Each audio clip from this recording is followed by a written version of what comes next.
Hello, how are you doing? My name is Stephen Edwards, and this is March's video blog. Today we're going to tackle the EEP Community Analysis. Over the last several days, you should have received an email with 9 attachments. 8 reports that are clinic specific to your clinic, and then 1 spreadsheet that has the EEP community averages, and then it has your clinic averages. Please review that, but that's what we're going to talk about today.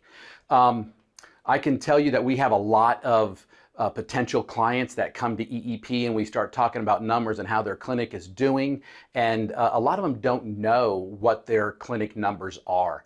You know, one of the purposes of this EEP community analysis is I want the EEP community to know, and you to know your clinic and where you need to work on, because numbers don't lie. Numbers are the numbers. So we're going to be going over some of them today, and please reach out to me after we go through this and you have questions after you review everything. We can line up a meeting, have a video call, and kind of go over your numbers, you and I. So let's get started. First, I want to start with what matters to you, collected revenue. On average, EEP community, your clinic, you collect 99.05% of the money that you should collect. Now, I've seen on websites for billing agencies, I've actually seen some billing agencies put they collect 97, 98% of what they're supposed to collect for you. Our relationship, EEP and your clinic, the administration that we do together, you collect, again, on average, 99.05%. So that a thumbs up to you and to our partnership. Now let's look another look at collected revenue. You will notice each year the average amount EEP charges go down. You know, what we charge you as compared to collected revenue. 2021, on average, we charge 5.4%, and that is for the full billing cycle. That is for benefits and auths and sending out patient invoices. 5.4%. The industry averages is 8% for a billing agency, and that's just for the billing process. It's not for benefits and auths and all that. So I think that as a community, EEP tries to keep our expenses down so we can extend that to our clients and not overcharge you like a lot of billing agencies do. So next we're going to talk about the average per CPT code. If you take how many CPT codes you do in a year and divide your revenue into that, you're gonna have an amount. On average, the EEP community brings in $66.94. You know, the difference is the impact that can impact that number is, do you treat patients for a half an hour to an hour compared to being Medicaid heavy or being commercial carrier heavy. You know, if you have a lot of commercial carriers, and I always try to tell people, you know, get as many commercial plans as you can and treat for a half an hour, but you're still making that full amount. That will lower your average per CPT code, but you're giving all half an hours instead of hours. So you're actually making more money because there's more CPT codes. If you're in a rehab model, EEP does service the rehab models. You know, your amount is going to be less because you might be billing 2, 3, or 4 CPT codes or modalities in one session. So you have to consider all that. There's a lot of things that go into the average per CPT code. You know, if that is a little bit confusing for you, you want to dive into your numbers a little bit more, give me a call. Let's have a call and discuss that, and we can get a little bit more into the nitty-gritty. But again, on average, you know, we're over $66 per CPT code. Lastly, I want to discuss the negative write-offs. This really is a report card, if you will. You're going to notice on the spreadsheet that I've split into 2 the negative write-offs.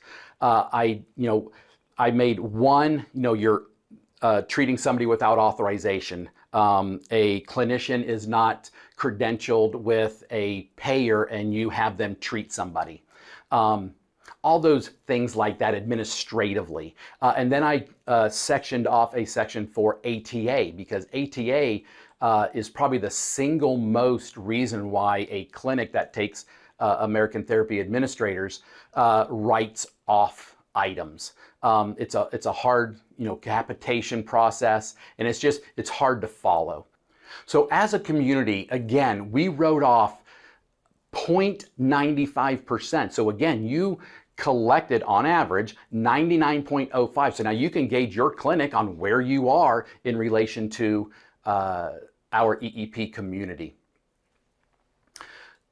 Let's quickly talk about ATA and Theraplan. I took the clients that are ATA providers and in Theraplan and compared them to the EEP clients that are not in Theraplan.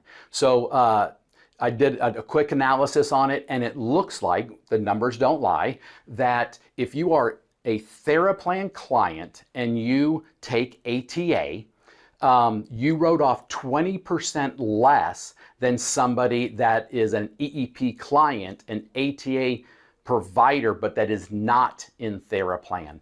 And that's one of the reasons why I designed Theraplan, because no other EMR really did the authorizations for capitations well. I think in Theraplan, giving you the ability to globally control the authorizations, and then at patient level, very granularly, increasing that amount, so that ability to adjust, but going in with a going-in plan, knowing that there's a countdown to that. If you don't get to this number, if you still have 5 visits left on an authorization, you're probably not going to get that third payment in that 6-month cycle. So, and it's just proven to work, because again, if you are in Theraplan and ATA, you wrote off 20% less, which for a big clinic can be a lot of money. So please take a look at those reports. Those are the reports that I try to send every year, so it's very fluid, it's very consistent with what you got last year, and it gives you, if you've been with EEP, and many of you have, I started this about 5 years ago, so you'll have lineage of the last 5 years on where you as a clinic have gone those 5 years, and you can compare if you're getting better, you're getting worse. So again, I open myself up. I would love to get and just have a half an hour call with you and kind of go over those, and you can ask me any questions, and we can make any plans on changing those numbers for the better.